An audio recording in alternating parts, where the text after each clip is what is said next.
Hello, America. I'm Kimil Chandler, and this is Qualitative Listening.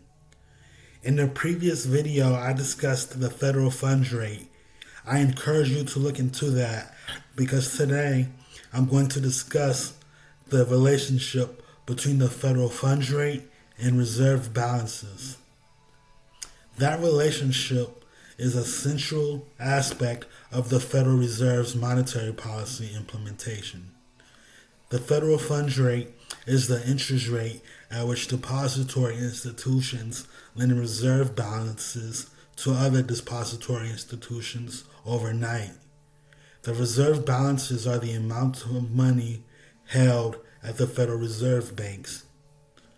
The interest rate on reserve balances is the rate paid by the Reserve on these balances.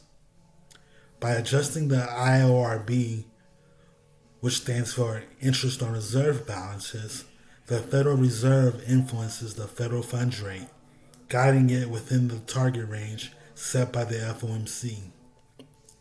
Changes in the level of reserve balances can affect the federal funds rate. When reserve balances are abundant, the federal funds rate tends to be stable and closely aligned with the IORB. However, if reserve balances decline significantly, upward pressure can emerge on the federal funds rate, potentially causing it to rise above the IORB. This dynamic underscores the importance of maintaining adequate reserve levels to ensure effective monetary policy implementation. In summary, the Federal Reserve manages the federal funds rate through tools like the IORB, with reserve balances playing a crucial role in the effectiveness of these tools. Maintaining appropriate levels of reserve balances helps the Fed achieve its monetary policy objectives, including stable prices and maximum employment.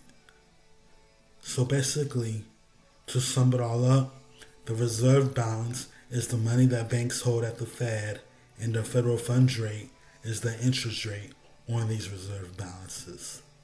That's the show, folks. Thanks for listening to Qualitative Listening.